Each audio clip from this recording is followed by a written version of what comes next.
Hey guys, welcome into the Shadow Box. I am Carlise, your host and your grief and trauma coach and your shadow work guide. Today with us, I have Paula. Paula Hollis is a visionary author, transformational speaker, and certified life transitions coach. She is also known as the Acronym Queen. She has a gift for turning complex life lessons into clear, memorable frameworks that help women move from silence to sound.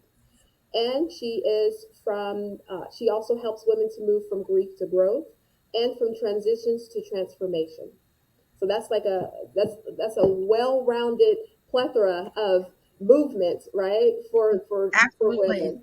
So Wholeness.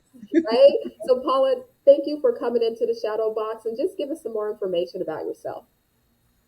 So I think you covered some of the basic things on the professional side as far as my coaching and writing and speaker. But I also, at the heart of my life, I'm a mom. I have three sons that are 33, 25, and 19. I have a wonderful daughter in love, and my son's son, also known as my grandson, who will be 7 next week. And so I am the QB. The quarterback of our family, now that my husband has transitioned. And so I enjoy music, I enjoy the beach, all things um, water and spa related, and I certainly enjoy seafood. I work professionally for a major health insurance company. I've been there for 29 years, Oh wow. and I'm a certified project manager, and I manage value based healthcare networks for that health insurance company. So I'm Okay. pretty well rounded in that regard as well. Right, right. A Jill of all trades. All right. So Paula, go ahead and start telling us about what kind of got you on this journey because your story is it has a lot to it. And it started way back in childhood.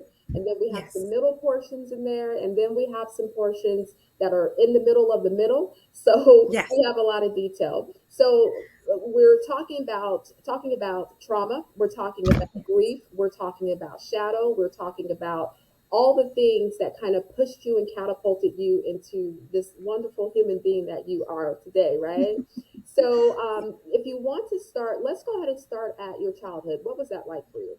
Sure, my childhood, yes. So I am a PK. My initials are actually PK. My name is Paula K, as far as my maiden name, until I became Hollis. And so I'm a PK who was a PK. And so my parents were pastors. And so I grew up in a Christian home, and I had my mom and my dad present with me. I'm the youngest of 7 children. But I'm also part of a second generation family. So the first 5 children, my mom raised by herself while my dad was active in the Navy. She didn't want the children to be subjected to that traveling lifestyle. And so she stayed home and raised those first 5 by herself. And my dad, would come in here and there between trips. Mhm. And so once my dad retired, he wanted to be really part of that child rearing process. And so they had my brother and myself. He was 4 years older. And so I was raised, we're with my brother pretty much the only one around because my closest sibling after my brother was my sister who was 16 years older. And, by the time I was 2, she was already out of the house. And so Yeah. everyone else was out of the house. And so all I knew growing up was my brother. He was my hero. He was my everything. Everything in life revolved around him. And then my 5 older siblings, they were more like parents. I Mhm. feel like I grew up with 7 parents. Yeah. They were far more like parents because they, some of them had children even older than I am. And it wasn't like they were trying to be parental. They just couldn't help it. Like my one sister, my oldest sister was 20 years older and her daughter is older than I am. And she's like, I'm like, I'm your sister. She's like, I know. When I look at you, I just see my daughter. So she's like, I'm trying. So we struggled in developing our sisterly relationship because she always Yeah. wanted to try to be a second mom. Yeah. So but it was a wonderful environment. My parents were much older having me. My mother was 41 when I was born. My dad was 50. And I remember being teased as a child, like, oh, your parents abandoned you and you're being raised by your grandparents. I'm like, no, they're really my parents. And I would question my parents, are you really my parents? Like after a while, I kind of felt like maybe the kids were right. Right. maybe my real parents did abandon me, but no, they were truly my real parents, and it's funny because growing up, I felt like I was getting cheated in some way because I didn't have these young, cool, Yeah. parents. But as I mature in this life, I would not have had it any other way. I am grateful, for Now, who were was. you close to your other five siblings? I mean, I was close relatively as much as I could be as a minor child. I mean, they always, they would take me places and do things. But like I said, they were far more parental. Now, once I became an adult, then yes, I developed, different relationships with my siblings at that point. Right. My one brother, that my oldest brother, as a child, he was kind of like my second hero. I always did kind of look up to him, and he always doted on me, and everything like that. I mean, they always like cared for me, but it wasn't like a real sibling relationship until I became an adult. Yeah. So you had those older parents at home, right? That Mm-hmm. everyone thought was your grandparents, but then you did Right. have the cool five other parents. So that's Yes. the point, right? So we have the cool Yes. five over there. All right. So um, as you started to grow up and having parents that were much older, I would say, Mhm. what were some challenges that you would say that you did run into growing up?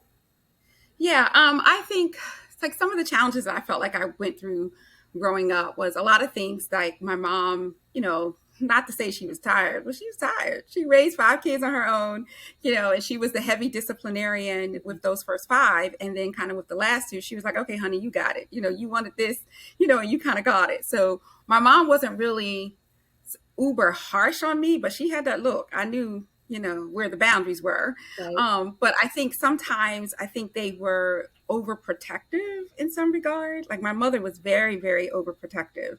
I couldn't really go places. I couldn't really do things. And for the longest time, honestly, I couldn't understand her reasons, but I later learned, her reasonings, and we can probably get into that when we start talking about Yeah. the trauma aspect of this, but that was an interesting thing. My dad just doted on us. Like he completely doted all over me. I was his pumpkin, and my dad was a chef in the Navy. So when we grew up, on Saturday mornings, like growing up, my dad would put on his whole regalia as a chef, and he would just stand there and take our orders and Oh, make us breakfast in bed. And so my dad was just like, my dad was no structure, and my mom was limited structure because she was tired of being the heavy. yeah. But we knew that there was only so far.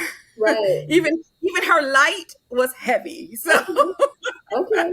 you know and my dad was the easy one. But it was interesting. I didn't really go a lot of places. We weren't like, especially once I got married, like I realized the concept of vacations and all that. We didn't really do all that kind of stuff. But it was still, I wouldn't trade any of it for the world. So Awesome.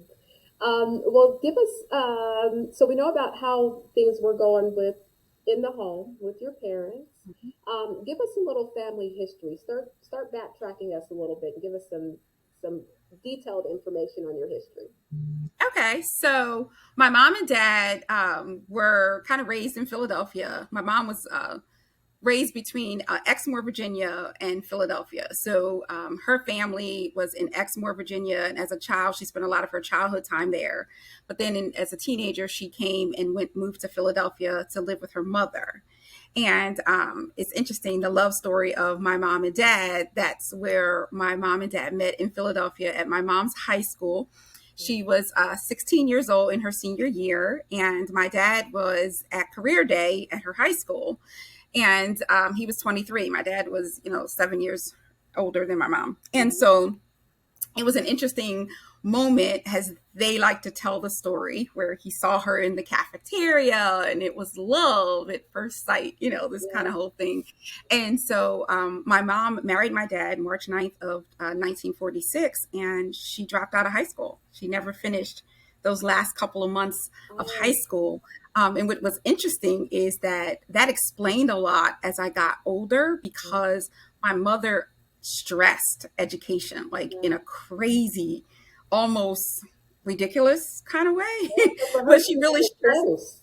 Like she Yeah. And so, was. but I didn't realize, yeah, she never finished. And I never knew that she never finished. I mean, she was highly articulate, really smart woman, but I never knew that she hadn't finished until like literally maybe a few years before she passed away. And she Yeah, finally confessed it to me, because I think it was maybe a bit of embarrassment and, maybe regret on yeah. her part that she had never done it. And when she finally admitted it, I was just like, well, let's get your GED. And so she's like, really? Did she do it? She was working on it, but we never finished. Okay. And we have to keep in mind the date context of this too. This we're talking about 1946, right? Yes. And in Yes. 1946, this was not abnormal for 16-year-old to marry a 23-year-old or to That's start right. having babies early. Like this was very the thing that was going on, right? Yes. This is Yes. how people started developing families very early and big families, Absolutely. Yeah. right? And it's so funny because my sister is an ancestry buff, and we learned through artifacts in ancestry that my parents got married in Delaware because Delaware had more relaxed marriage rules. Okay. And interestingly enough, my mother aged herself to be older. Family secrets. My sister and I Really? just like recently learned this. My mother aged herself to be older so she could get married, because you had to be 17, and she wasn't turning 17 until the next month. So her birthday's in April. Man, it's so interesting because if we just kind of think about the fast tracking of it all, right? If she just Mm-hmm. would have waited a couple of more months, she would have I know. graduated.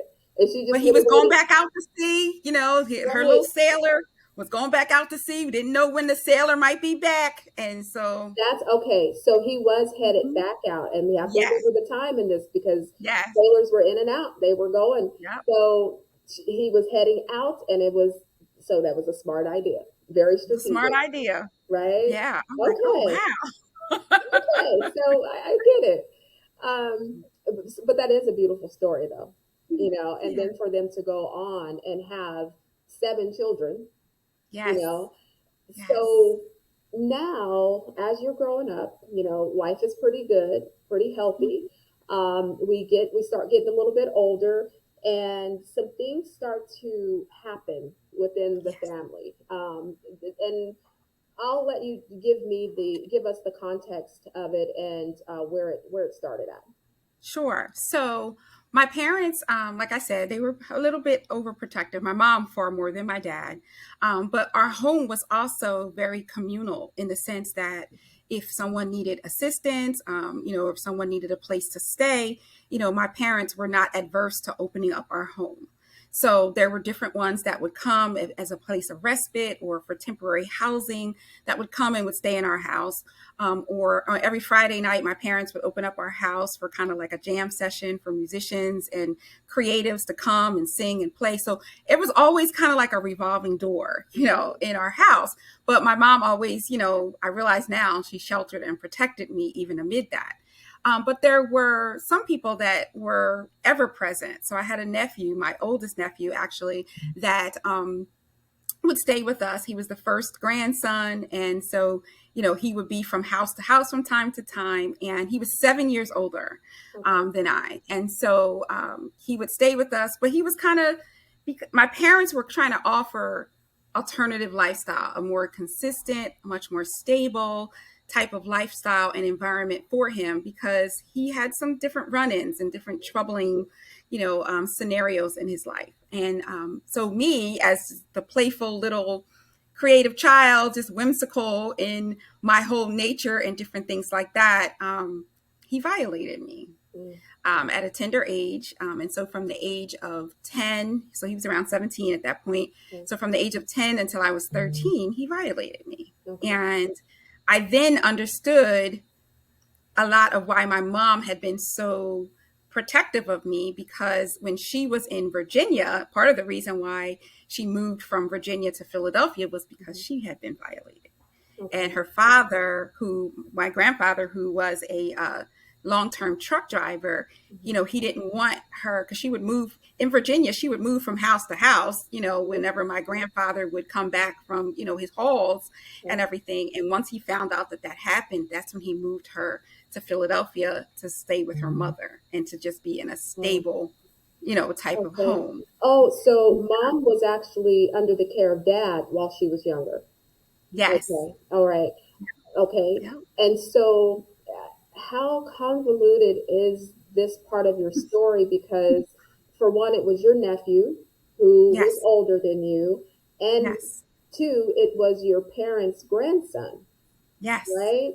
And so, I can only imagine how difficult that was for you to speak up, or how difficult it was for you to even think that someone was going to believe it, you know? Correct. But, Correct. Like, yeah. yeah, go ahead.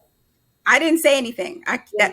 I muted myself at that point, Okay. because prior to that, I would say I was what you call the creative. I wrote stories and poems and music, and I was whimsical. Yeah. in, in much of what I did. And my mom would be like, Paula, write me a song about the sun. And I would just write a song, Okay. about the sun. Or I would write a book, and I had imaginary friends. I had a whole anthology of books about my imaginary friends. And Mm, but when this happened to me, I blamed myself. I okay. thought maybe that I had done something wrong, or that, why would he do this to me? I obviously Right. did something. And I never said anything. I stopped writing. Mhm. I stopped doing all the things that were those outward expressions Yeah. of my joy. I shut all of that down. Yeah. And I never told anyone for years. I mean, there are times when I did start finally talking about it, but Mhm. it took years Yeah. for me Did your to, and I parents, never told my parents. yeah, Never. did your parents notice a difference in you though after you started to shut down? Yeah, they did. They noticed a difference. And it was fortunate in one regard, because around that time, we changed neighborhoods. Okay. So we had moved from one side of town to the other side of town. And so I just kind of skirted it under that. Like, it Okay. was just a Just change a in environment. transition. I've lost my friends, and, Yeah. it's not the same, and they, I guess they believed me, because they Right. didn't really challenge me on it. But that was not at all the reason for the change in my behavior. Right. Now, was your violation, was it molestation or was it rape? It was rape. It was rape. Okay. Mhm. So within that, okay, why wouldn't you withdraw? Because someone totally took something from you, right? And Absolutely. My so, childhood innocence. yeah, your innocence, your and I wouldn't say your purity in a sense of you weren't pure, but the purity of your whole sexual experience, right? Absolutely. And so, Absolutely. yeah, and so with you having that experience, I just can only imagine how drained that you felt to where you had to stop that expression, because some people could be on the other end of the spectrum and say, I just poured my heart out into my art because that was my outlet, but you Yeah. totally just retracted from it and went inward. Tell I me. did. I went totally inward, and I totally decided, I made a resolve with myself that I never wanted to be married, and I never wanted to have children. Because being married meant that I had to have a relationship with someone. I couldn't imagine how that would be. And then having children meant that, hey, I could have a daughter. And I mean, I see all this now, but at the time I didn't realize what all my mind was Yeah. processing. But, I could have a daughter, and wow, just like it happened to my mom, these things happen in generational cycles, and, Mhm. it could happen to me. So it's like, okay, I'll just be the best auntie that anyone could have. I'll just be single. I'll have a job where I just travel and do all these wonderful things, and I'll never get married, and I'll never have children. And that became my resolve. Okay.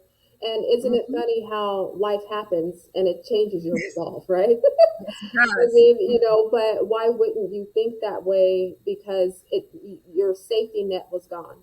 You had no, you Mm-hmm. weren't safe within. even though you had Yeah. a support system, you had your parents, you knew that they loved you, but you had five, six other siblings, right? And even Mm-hmm. within that, that's why I think people don't understand the aspect of being violated, because Mm-hmm. even though you have these people that are safe for you, it's still a Mm-hmm. sense of fear that you have, that Yes. it says even this is not safe. Correct. You feel not safe for yourself. But then it's also that scary aspect to that other ordeal, because it's like, if my siblings find out about this, Mm-hmm. what are they going to do to him? You know, so And they did. I believe they did. Now, tell that's me an about it. irony. That's a little wrinkle to this story too, Okay. because my brother that lived in the house with me, he and my nephew, they were more like brothers, Mm-hmm. than uncle and nephew, because they were closer in age together.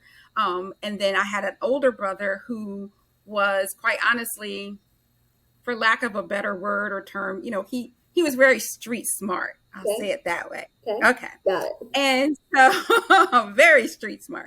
And so there was one point where my nephew, it was not strange for my nephew to get in trouble or get in fights with people and maybe come home with a black eye or different things, because he had a lot of mouth and he was always involving himself in things that were a little shady. Mm-hmm. And so there was one night, though, when my nephew came home, and literally he looked as if he were in an inch of his life. He had been beaten so badly. Yeah. And my parents, were really demanding, like, you need to go to the hospital. And he's like, no, no, like he was very emphatic about not going, Yeah. to the hospital. And so they didn't take him to the hospital. And of course, my parents nursed him back, to health and all.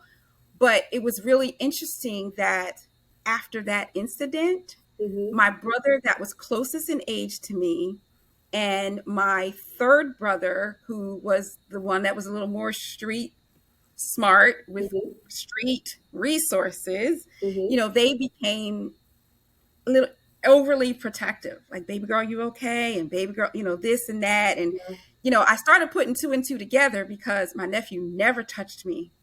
In Again. fact, he pretty much avoided me after that incident. And the two of them, my two brothers, became far more protective. And I'm like, did they do something? But they Yeah. never said anything to me. They never asked me about it. But I believe that, because my nephew would like to drink and he liked to talk a lot. Like, he just, Yeah. and so I think maybe in some drunken moment, he may have said what he did. Like, I don't know Yeah. how it all happened, but I firmly believe that he may have been talking about it and they got wind of it and they handled it. Yeah. That gives me chills. I kind of Me too. firmly believe that too. Hmm. That gives me chills, and it's because it gave you justice, right? Yeah. It gave you justice, and some people are not as fortunate to have that background, right? Yeah. But had he not been so careless with Hmm. himself, no one would have known, Yeah. right? Nobody would have known No because one I would have wasn't saying known. a word. Yeah. Now, with that, no one knew, but which, if I can ask this question, which sibling was it? Which sibling son was it? Were you and that sibling close? And did that sibling know? As a child growing up, that sibling and I were not close. This is Okay. my second brother. So he Okay. was the second in the pecking order.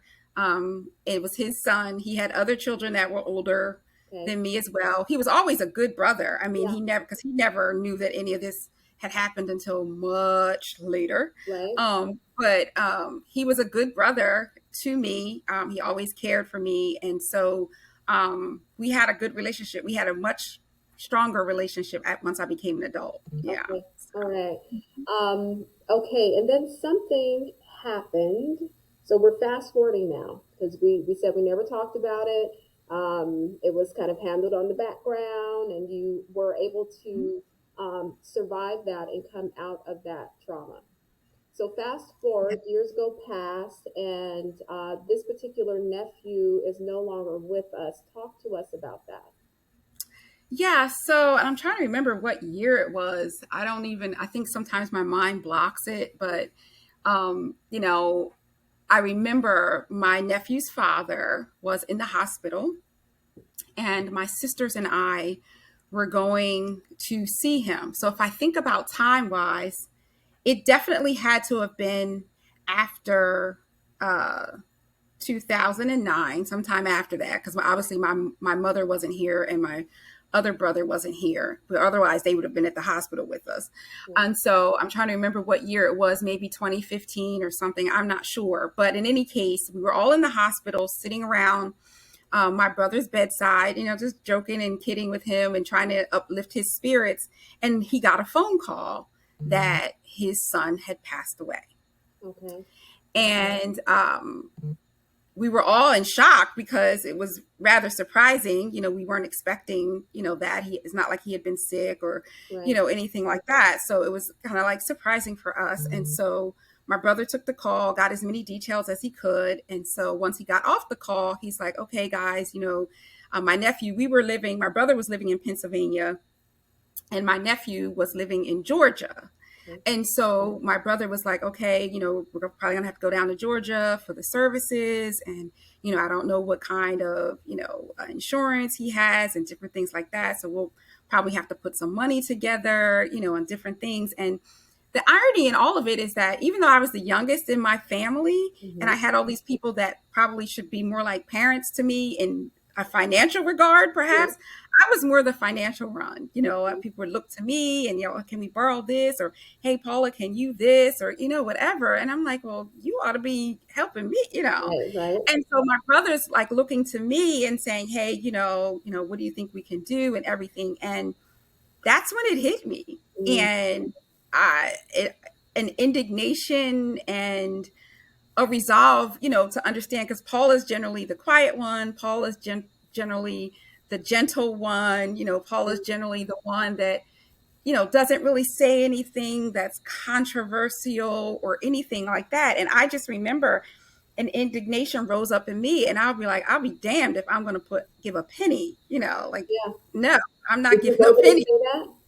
I did. Okay. And when I said that, my siblings were kind of like taken aback, like, okay, wait a minute, Bert, did she say a explicative? She doesn't even talk like that. And even when it came out of my own mouth, I said, oh, like, did I say that? But yeah, I did, because all the suppressed hurt, all that, I had been dealing with had never, ever been shared with my family. At that point, the only person that had ever known that this had happened to me was my husband, because he was the one person that I did tell, because I'm like, all right, if we're going to be in this relationship, you need to understand why I have intimacy issues so we can work through this. And he was so wonderful. God gave me a good one. That's a whole nother story too. But, my siblings were kind of like startled. And then finally I told them. At that point, freedom was in the room. And I walked through the door and I shared exactly what had happened with me. Not necessarily in the details per se, but in the fact that it had happened and he had been the perpetrator, and that there's no way I was going to Georgia. There's no way that I would even get a flower petal. There's no way that I would do anything. You guys can go and, Godspeed as you go. But I have no nickel in that quarter and I will not be participating. Okay. And did you stick with that? Oh, absolutely. Oh, okay. Absolutely. Okay. And then what was the reaction of your brother and other siblings? So I think that, my sisters were very empathetic. I think my brother was empathetic too, although I think that he had like shock, or I don't know that I can't say that my brother had disbelief. Okay. I don't think he had disbelief that my nephew was capable of doing that. Okay. I think the shock may have been that he did it to me. Right.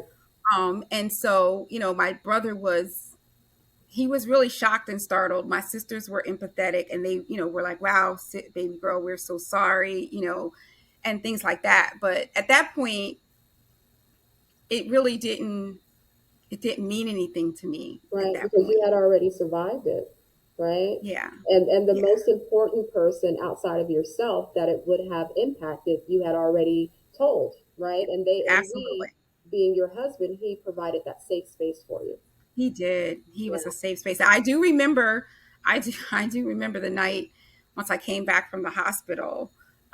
after my, hearing that my nephew had passed and all. I remember crying on my husband's shoulder, Yeah. laying in bed, and just, like I needed to release that hurt again, because you had you suppressed it for so long because you're not Right. dealing with it, but then it came right back up Yeah. in a choking sense, and Yeah. so my husband, he just took it, and he brought me comfort in that moment, in that space, that night. I remember that very Yeah. well. And the Yeah. trauma of it all too, it's the release, but it's also the grieving portion of what you've never been able to say. And now you were free on top of Yes. that, and the mixed emotions about it. Like, Hmm. we know that you're not inhuman, right? That you have Right. feeling. So your nephew passes away, that's a life gone, but also you're thinking on the other end of the spectrum of the life that he took away from you, right? Yes. So how It's do I it's feel it's a sorry for tension that you have to hold. yeah, yeah, It is a tension. Yes. definitely. But it sounds like that you were able to stand your ground and stand in your truth, right? Yes. And he couldn't take anything away from you. And that release is also, even though you survived it, even though you went through the whole the motions of it, you were safe. Yeah. Sometimes when people's perpetrators are still out there, no matter how Hmm. old they are, you still Hmm. feel a sense of insecurity or sense of like your safety is in jeopardy, Yes. right? Yep. And so with that That's being real. said, you were like, now I know I'm safe. He is no longer here, right? No. Yeah. Mm-mm. Yeah. Okay, so that was only the beginning of your journey. Let's Yeah. That was the talk trauma about side of right. the journey. I know that while you were just talking about this, you were saying that you had intimacy issues. Hmm. And how did going through this part of the process, how did that start shaping your outlook? So I know you said, I'm not having children, I'm not I have children. getting married, I'm not doing this. What was that inner dialect of self that you were giving to yourself? So it's a couple different things. One, one of the biggest things was, like I said, as a child, I blamed myself. Maybe I did something, and so in my very sophomoric mind as a child, I began to find comfort and security in the safety that you speak of in food. Okay. And so, I started having food. I don't, I guess it's a word of addiction or emotional issues Okay. around food. And I started eating food. And I told myself that, okay, maybe I did something, because I was so whimsical and I was so out there and so, but, like, I just need to dial all that down. And if I'm not attractive looking, then maybe, because maybe I just did something. And Right. so if I'm not attractive, I would tell myself that, I would prevent this from ever happening again. Right. And so then I got into this very unhealthy relationship with food. I gained a lot of weight, and I still have a lot of that weight. I'm losing a lot of it. I've Okay. lost a lot of it, but I still have a journey to go in that. I'm trying to get back to Wonderland, where that weight starts with a one, and I'm going to Yeah. get there real soon. Yeah. You But and I both. You and I both. yeah, We got it's a this. journey. It's a journey. But yeah, I had a very unhealthy relationship with food. I had a very unhealthy view of self, and I became a workhorse Yeah. in some regard, like for certain things that, okay, I may not ever achieve this or that, but I'm definitely going to achieve this, so it's like a transference where, you take one thing that, okay, I might not be able to do this, but I can do this really well. And I'm going to ride that, and I'm Yeah. going to work this. And, so it's amazing. Subconsciously, you're doing things that, it wasn't like I set out to say X, Y, or Z. Yeah. But when I look back on it now, in retrospect, I can realize, oh yeah, that was shifting, and that was redirecting my energy for this or that. But in the moment, you're just You trying don't to know survive. that. And it's Yeah. you develop coping mechanisms. Coping Yes. mechanisms with food. Some people do it with drinks. Some people do it with drugs. Some people do it with Yes. sex. And especially people who have had sexual abuse. They can Yes. go to that end of the spectrum, right? And Exactly. I think, Promiscuity and different things. Yes, yeah, absolutely. yeah. Hmm. And so in the in the spirit, so to speak, of saving yourself, keeping yourself safe, keeping yourself sane, right? Hmm. You go into the food, but it's self-sabotaging, right? It is. It's self-defeating. And then Yeah. you go into this spiral of now I'm eating and now I really don't like what I look like, but oh, I'm so Yes. sad about this. Let me eat some more. And then, I Yeah. mean, the abuse and the trauma of it all, it turns you against yourself, It right? And does. you become your own enemy. You become your own sadness. Yes, you do. Absolutely. Yes. Totally true. Yeah. So, how did you start to kind of come out of that? Um, I guess part of it was my husband. I have to give a lot of credit to him. So, um, I've known my husband my whole life. Like literally, my husband was 8 years older, and our families were friends growing up. So, This is like my that. favorite part of this story. So that first generation of my five siblings, my husband was the youngest of 11. And so that first generation of my five siblings grew up in the same neighborhood with my husband and his 10 siblings. Okay. And so my husband and his siblings, it's 11 of them over a span of like 16 years. So they're literal stair steps. Mm-hmm. And so my siblings and his siblings grew up together. My mother and his mother were best friends. You know, they would put their laundry day together, hang their clothes on the line together, you know, play the little pinochle games or whatever. They just were best gals. And Yeah. so, you know, I was nowhere around. You know, I wasn't born. I was still in the heavenlies. And so I remember, you know, my mom would always tell me these fond little stories about Martin and his siblings and everything. And so, you know, there's this one little story, you know, where my mom would always tell me about how she cared for Martin because when his mother had, my husband was a twin. And so when she had the last two, because my husband was the youngest. Okay. So the last two, when they were born, she was hospitalized shortly after. And so my husband's care, you know, like he had little stair steps at home and his Yeah. dad was, you know, working so much.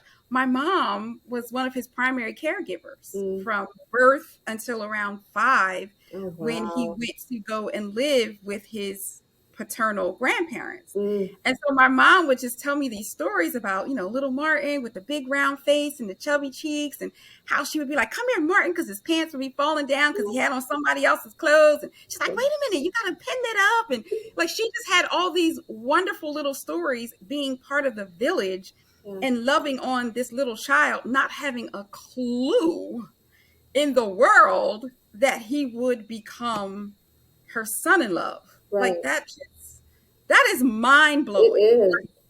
It is. I love that story. It's been on my mind since you told me that. That is that's a beautiful story. That Yeah, is a it's beautiful very story. mind blowing. And the Mm-hmm. thing is, the thing that's funny and ironic about it too, and I was talking to someone about this the other day, is that my mother and my husband, they had their own relationship outside of me. You know, it didn't like if I didn't exist, they were still going to have Yeah. their own little relationship, you Yeah. know, and she would do little things for him and he would do little things for her. And I'm just like, hello. I am the daughter over here. Like, remember me? You know, but it Yeah. was really cute. And so my sister-in-law, my husband's twin sister, when my husband passed away, she told me something that I did not know. Mm. So at 15 was when my brother passed away, my youngest brother, that was closest in age to me. He was 19. And I remember there were so many people. My brother passed away like right before his high school graduation. He was a very handsome young man. And, you know, there were hundreds and hundreds of people coming in and out of our house and Yeah. different things. But I remember my husband, Martin, and his family. I remember them paying respects. Mm-hmm. And I remember them because my husband and my brother, they were only 4 years apart. So they ran in some of the same circles. But what I didn't know that my sister-in-law, my husband's twin sister, shared with me after my husband passed was that my husband continued to come to our house after the funeral and everything, kind of under the guise Yeah. of checking on Mom Kay, you know, Right. and the family. Right. My sister-in-law, she was like, you know your husband and I, we never really had an argument, And she was like, but we had an argument over you. I'm like, over me? And she's like, yeah. She's like, because I told him, stop going to that house. She's only 15. Mm. But this is where the love story begins, right? And it's like Yes. it's mom and dad all over again, right? Yes, it's like mom and dad all over again. And I'm just like, oh my gosh. I was like, Martha, really? And she's just like, yeah. She's like, I told him, stop going to that house. So my husband, he was always around, he was always supportive. I remember when it was time for me to go off to college, a really good family friend for both of our families. She passed away from breast cancer. And I remember we were all at the house paying our respects. And I was about to go away to college. And I remember my husband saying, hey, we're all so proud of you. You've done so well, in high school. I know you're going to do well in college. If you ever need anything, I know your mom doesn't like to drive distance, because I went to school in Maryland. He's like, I know your mom doesn't like to drive distance. So if you ever need a ride or you want to come home for the weekend, I know what it is to be a struggling college student. And I'm just like, oh, Martin, I'm gonna be okay. I'm just kind of blowing him off and everything. And he was trying. But I was oblivious to, I had a boyfriend. I wasn't, and it's funny because I always laugh because I remember Martin. I remember him growing up as a child. I remember seeing him, and I'm probably dating myself when I say all this, but like we used to call him, like, I guess I can say this, we used to call him Fartin' Martin with the Bobos. Oh. Now, mind you, I never heard the man, pass gas or anything like that. That rhymed with Martin, and back in that time, Bobos, even though he didn't wear Bobos, it was just kind of nice to say that. So I'd be like, well, that's just Fartin' Martin with the Bobos, He would be the last person on God's earth that I ever that you would be married to. Oh my gosh, I love that story. But I think it was destined. I think it was destined for the Hollises and the Kays to come together in some kind of way, because you got to understand, this is the funny part of the story. My oldest brother and Martin's oldest sister, they were graduating from high school together. Mm-hmm. And her husband, they had gotten married. They were dating. They didn't get married yet until after she graduated high school, but they were dating, and he didn't want anybody. He was in the military, and he couldn't get home for her prom. So he didn't want anybody else to take his meatball to the prom. And so he asked my brother, because they were good friends. Okay. He was like, can you take her to the prom? Because I know she'll be safe. Yeah. I know, whatever. So my oldest brother took my husband's oldest sister to the prom. So that's connection number one. Yeah. Connection number two, my oldest sister was the neighborhood crush. Now, my husband had 7 brothers and 3 sisters. Okay. And I literally can ask every last one of his brothers, who was your crush as a child? And they would say, my sister. Mm-hmm. And so I remember having the conversation with my husband, well, did you have a crush on my sister? And he's just like, well, yes or no. And he's like, well, that was like the neighborhood thing to do. And I'm like, cute. So that's cute. Like how we understand. He was like, well, yeah, everybody had a crush on your sister. So I'm like, okay. So that's connection number 2. Mm-hmm. Then the third connection is, and I learned this the summer before I got married. I got married in August. And I learned this the summer before I got married, that my brother, the one that was more the streetwise brother, and my husband's second sister, they have a child together. Oh, wow. Yeah. Okay. Because my streetwise brother, I can honestly say, has 20 plus children by many different women. And of course, one of the women that he has a child by is my husband's sister. Wow. So we have this common nephew. And I didn't know it, because I'm like, my common nephew is probably like just a few years younger than I am. Yeah. And so growing up, it was already known and it was already established. So nobody ever explained to me, who he was. I mean, my brother had a whole lot of different kids, and anybody could walk up to me and say, hey, you're my aunt. And I'd have to say, okay, let's trace it through, Right. And so nobody said anything. And even when I started dating my husband, all of his nieces and nephews, they all would call me Aunt Paula or Auntie P or something like that. So for this common nephew to do it, it didn't resonate as anything strange. Different. But Yeah. he knew that Oh, I wow. was his father's sister, but I didn't know that. And so when we were planning my wedding, we were sitting around a table, and my family is like, oh yeah, the usher should be, they picked my oldest nephew, the Mm-hmm. violator. They're like, he should be Mm-hmm. an usher at the wedding. And oh, this other nephew should be another usher, because then that covers both sides of the family. And so So I'm your like, oldest the violating nephew was an usher at your wedding, yes. and you just went along with it. Just I went along with it because even though I objected and said, oh, no, no, can we do, whatever, I had to have a reason. Well, why wouldn't you? He's your oldest, like, and I wasn't going mm, to give the reason. right. So I Okay. suppressed it yet again. Yeah. And on my wedding day, the most sacred day, like, it would be bad enough that you were in the congregation. I mean, because Right. Right. but to be a partaker in my pictures and Mm, that's trauma. yeah. And your husband, did he know at that time?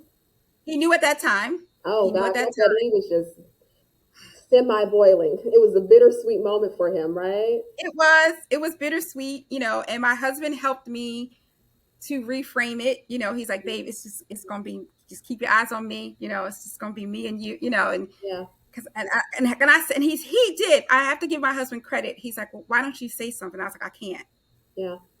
I can't. He did encourage me to say something, but I wasn't ready. Right. I didn't want to do that to my parent. I wasn't ready. I Yeah. couldn't, So say you didn't anything. want So to he was like, relive it all over again on your special day, in your special oh, my moment. special day. Like, it's my Yeah. day.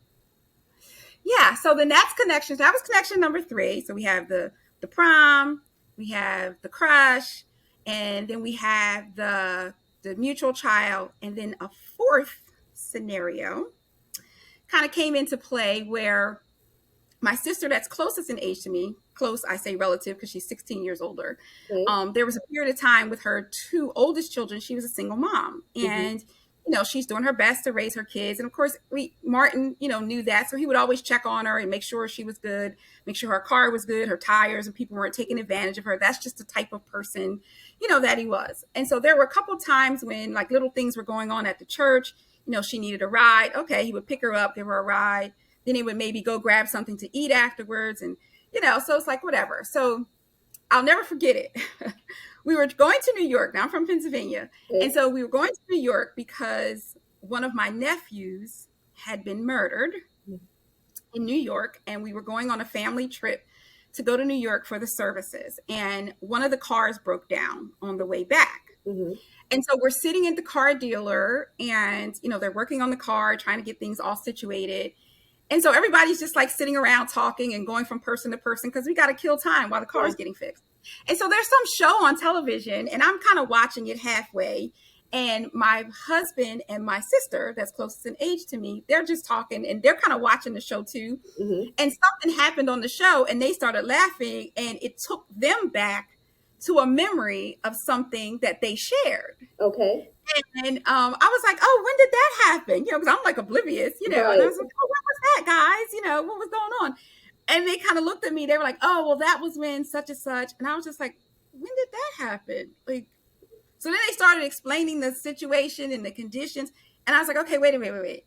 That sounds like a date to me. Like, huh? Like, they're like, oh, no, it wasn't a date, or anything like that. We just, and I was like, well, how many times did these whatever, like what? You went out to dinner and you went bowling, and Yeah. how many times? Like, so then that's when I'm looking at my husband like, okay, let me get Fess this up. straight. Yeah. You had a crush on my oldest sister. Yeah, we had to work through that to get you to Mm-hmm. confess it. You dated my other sister. Mm-hmm. Okay, smelling like Goldilocks and the Three Bears a lot here. So let me get this straight. If I had a younger sister, you really would be married to her and Oh not wow. me. He's like, oh, no, babe. I married the best Kay's sister. I said, no, bruh, you married the last Kay's sister. There was nobody else. Yeah. So I was like, so you were destined to get you a K woman, I guess. Like, I'm just trying to understand. And I know he was tongue tied at that point, wasn't he? Like, if you know, like, our melanin doesn't necessarily show the redness and the blush, but yeah, he was probably on fire. That is hilarious. Now, in the story, in the grand scheme of the love story, there's been a couple of losses that we've kind of heard. Yes. So let's go to your brother. Your brother ended up passing away, and let's talk about him. Yeah. So, my brother Mark was my everything. Mm-hmm. When I say his name, so much just resonates. And it's been 40 years. It was 1985 when my brother, it was about a week or so before his high school graduation. And he had gotten this motorcycle a few months prior. He was so excited. He had worked and was able to pay for this motorcycle. My parents really didn't want him to have it, but, you know, they were like, okay. And the irony is that he had done the 12th grade twice. Okay. So my brother really was supposed to have graduated with the class of 84. But my brother was not the strong academic. Even though my mother, like, you know, instilled academics in us, he was like, I ain't got time for that, right? Yeah. And so he was, you know, what would you consider a very, very average student. But I would learn his material and try to teach it to him, you know, so that you could be maybe not necessarily just average, you know, whatever. He's like, I don't want to learn that stuff. Yeah. And so I remember he was in the 12th grade and he's like, I've been trying to do SIS in 12th grade the first time. He decided, all right, I'm going to put some effort towards my reading and my writing, okay? But then he decided to cut gym. And so first semester, he gets an F in gym. My mom's like, I need you to show up. Even if you don't touch a rope or a ring or anything, I need you to put the gym shorts on and show up. Yeah. Do it. Because now you got 2 Fs. So 3rd and 4th marking period, bro, you need like 2 Cs at least to at least pass. Right. My mother said, mark my words. Now I told you, my mom, she, you know, she was stern, you know, she was light, but her light was heavy. Yeah. And so she's like, you're not going to do summer school. That is not an option. Okay. So you need to get your butt in gear and go to gym class. Well, my brother failed his senior year the first time. So now he has to repeat it the second time with this class that's really not his class. But we were like, okay, you're going to graduate. You know, like we were all looking forward to him graduating. Like, you've earned this. Right. And so it never happened. He died before his high school graduation.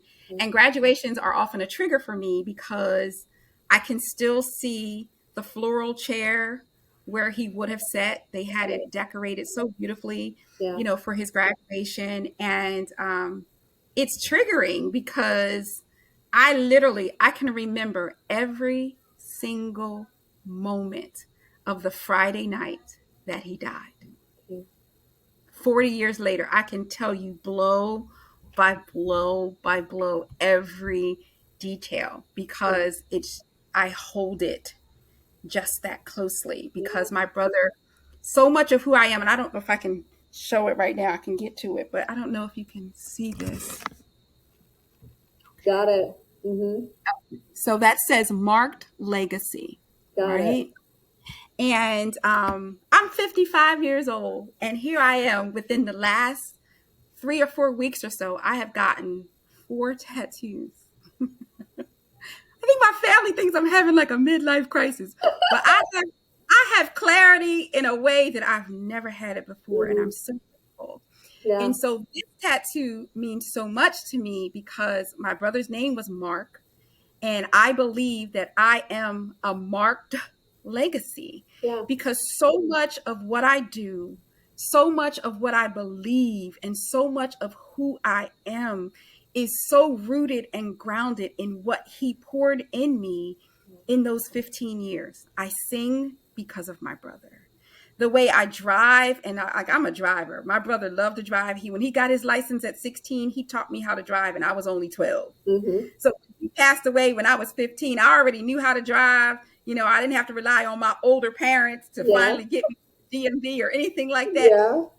How to drive, and then my love for education is a result of learning and being like advanced. Like I am a life learner. I am committed. I don't shut my eyes at night Yeah. unless I recall my day and make sure that I have learned something Mm. for the day. Like I feel like for God to give me the gift of breath for a given Yeah. day, I need to give him something back. Right. And so let me learn something. It doesn't have to be something real big or great, but at the least I can do is continue growing. Because when you stop growing and you stop knowing, that's not a good thing. Yeah. And so I'm committed to being a life learner. And I know that came from Marked Legacy and my brother, Yeah. So losing him was devastating. Mm-hmm.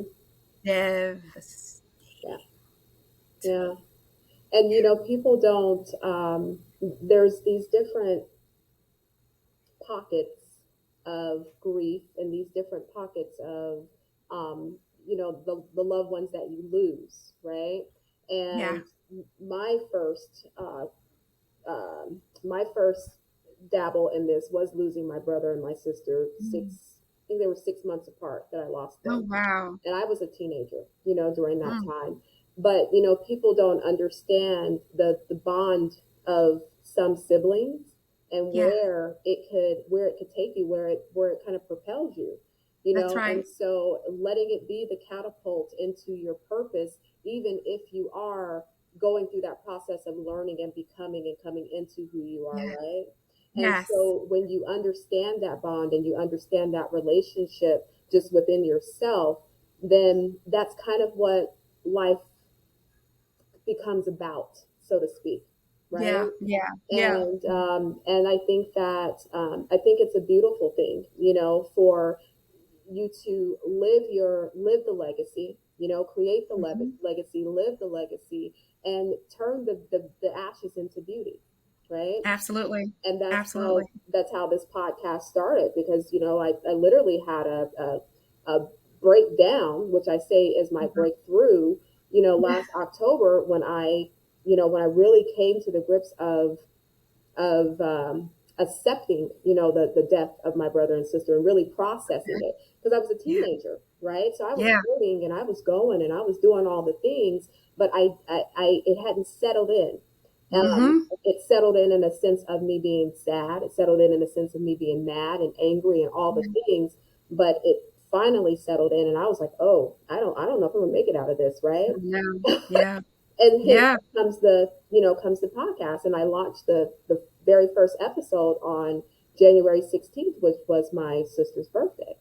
It's my So birthday. right, I remember, yes. And that's why I said that alignment, Yeah. right? That alignment. Your birthday is January 16th.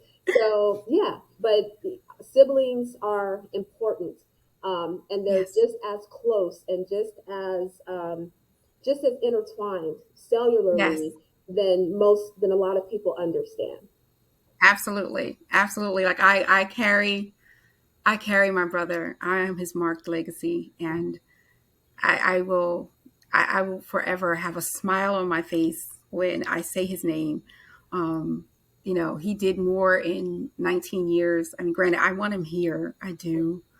But I have so many memories of my life with him. And, like my sister and I were talking about him a couple days ago, and she was like, I know, baby girl, like, we all loved Mark, but I know you loved him. I was like, yeah, girl, like Yeah, and so she's like, I know. She's like, and she agrees with me. She was like, you are, his legacy, because, the two of you just grew up together. He poured so much into you. Like, I sing. My brother taught me how to sing. My brother was a beautiful singer. He had a voice that was just golden. I mean, yeah, he would just open his mouth and sing, and you would just feel such peace and such the presence of God. And it was just so beautiful. And I just marveled at him, and I would just be like, wow, that's amazing, And he was like, you can sing like that too, baby sis. I'm like, no, I can't. And he's like, yes, you can. And so that just became our thing, where he would just, teach me how to sing and yeah, understanding the notes and the harmonies. And so in our playtime, we would just, do that. And that was just fun things, that we would do. I never imagined, literally, on the night that my brother died, My mom was preaching at this little small storefront church on a Friday night. Mm-hmm. And she told my brother, I want you to come and sing for me before I preach. And he's like, oh, come on, Mom. You know, I'm getting paid. I'm getting a fresh cut. I'm going out with my girl. I'm getting my bike washed. Yeah. Like, I ain't got time to be. She's like, yeah, you do. At some point, you just swing by and Yeah. you sing the song, and then Right? you're going to make the time. And he's like, oh, man. And so I remember I kept watching the door. You know, we in this little storefront church, and I'm like, he still ain't coming yet. I'm like, oh God. Mm. And so he finally like snuck in like towards the end of what they call back then devotional service. Yeah. And he started singing this song, very, very popular devotional song. This is the day that the Lord has made. I will rejoice and be glad in it. And oddly enough, nobody had sung that song yet. Like that's one of the go-tos, you know, at church. That's like the go-to. That's the first song you sing kind of thing back in the day. But nobody had sung that song. And when my brother started singing it, I don't think there were more than 30 people in the sanctuary that night. But it sounded like a legion of angels were singing with us. Like it was just so beautiful. And so my brother got up, you know, he gave his little testimony, how he was graduating, and he was just so thankful, and, you know, how he this and how he was getting married at the end of the year. And like he had just so much that he was like, you know, thankful and grateful for. And then when it was time for him to sing the solo, my mom calls on him to come and sing. And he was like, you know, I want to be obedient to my mom and I want to sing something. And he was like, but I really feel like I sang all that I had and I gave all I had during the devotional service. He's like, so I'm going to call my baby sis up here to sing with me. Mm. Now, mind you, my parents don't know that I sing. Oh, and that's just our little thing, you know, that we do in private. And so my mom's eyes, she's getting that look like, don't y'all embarrass me. Embarrass us. You embarrass me up in here, you know. And so I'm like, no, to my brother, like, what are you doing, you know? And of course, old school church, they're like, go on, baby. Yeah. Let the Lord use you, you know, and they all encouraging you to come up. And I'm just like, what in the world is happening? So I get up there with my brother. I was like, what are you doing? You know, and my brother said something to me, because I've been leading worship now in churches for over 35 years. Okay. And my brother said something to me that quite honestly sticks with me even today before I take any platform. Mm-hmm. And he looked at me and he said, baby girl, just do it like we do when we're at home. Yeah. Those words stick because we sang our song that night.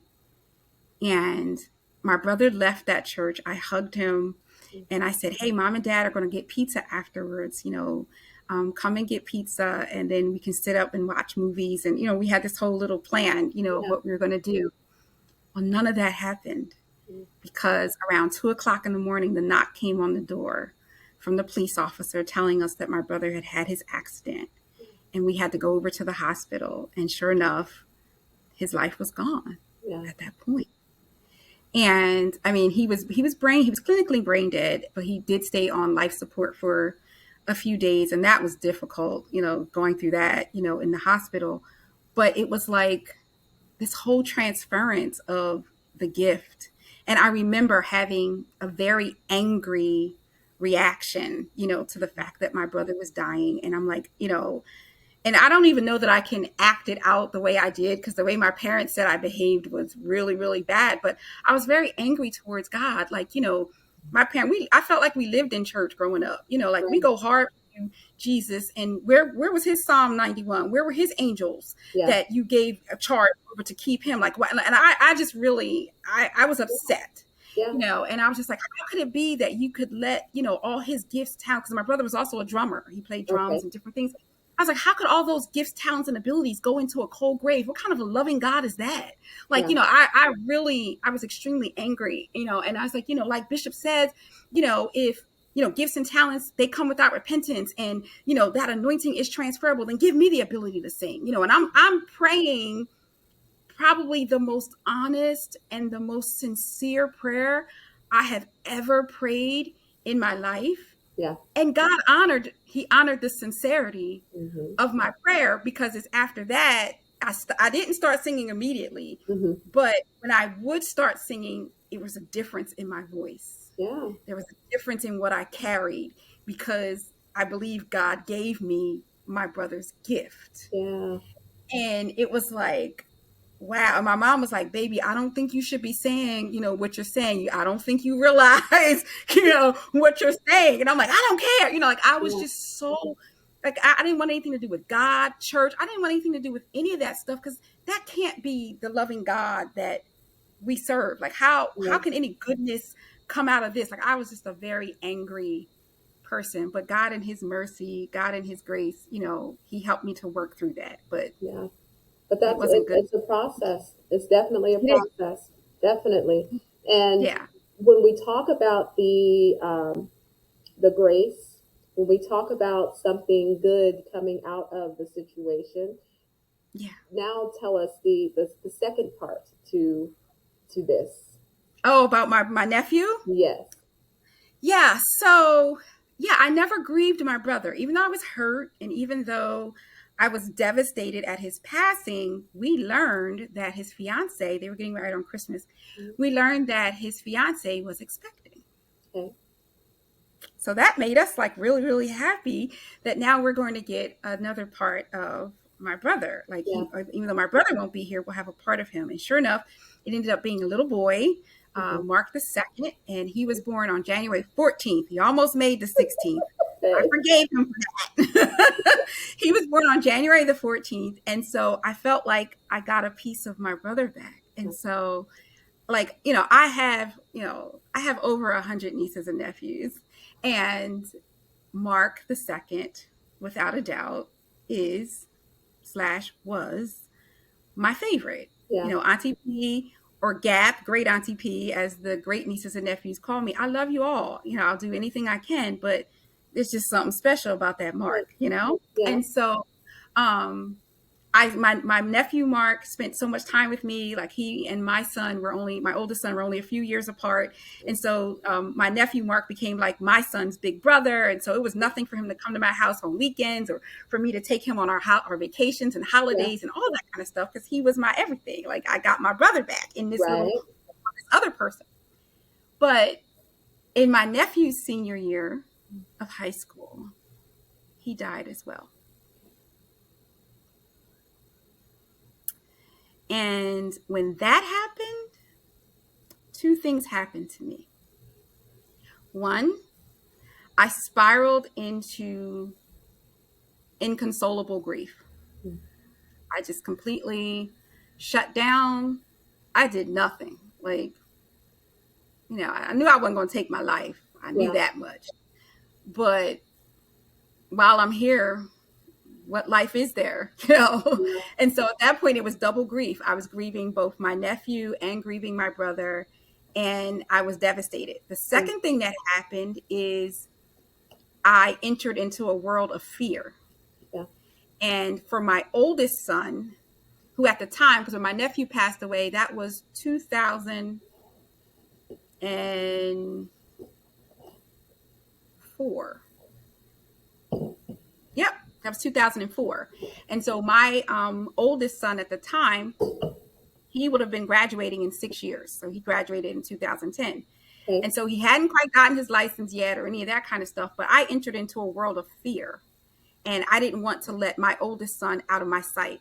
I did let him get his license, but I wanted to limit where he would drive, because I didn't know, was it going to be motor vehicle? Was it like because at that point I was tortured with fear and riddled with fear that he too, because they say these things happen in threes, Yeah. that he was not going to graduate from high school, that something was going to happen to him in his senior year of high school, just like his uncle, just like his cousin. Mhm. And he was going to be the trifecta of this whole thing. And so, like, my son would be like, I want to go here. Okay, I'll drive you. Or like, Yeah. Mom, I'm just going to go out with my friends. Oh, no, why don't you stay here? Like, I just wanted to shut him down and put him in A the bubble. cocoon. Yeah. Yeah. And it reminded me how my mom used to do me, because oftentimes the thing that you are fearing the most is what you manifest it. Yeah. And so I was terrified that something was going to happen to my son in his senior year. So when I tell you, I boo-hoo cried from the first note of Pomp and Circumstance to the last note of pomp and circumstance when my oldest son graduated. He's like, Mom, you really got to get yourself together. I'm like, I Yeah. can't. Like, Yeah. I just couldn't, because it was a release of so much that I had carried for all those years, you Yeah. know? And I explained it to him, and he understood. And my oldest son, he's so gracious. He's such a wonderful son, because I didn't he's just gracious towards his mother, because Yeah. he was not a planned child, and he knows that mommy was not trying to have you. Yeah. Yeah, you weren't At least playing. you were honest, right? I was very honest. Like, listen, Orthonovum 777, it failed me, bro, because like, you are not supposed to be here.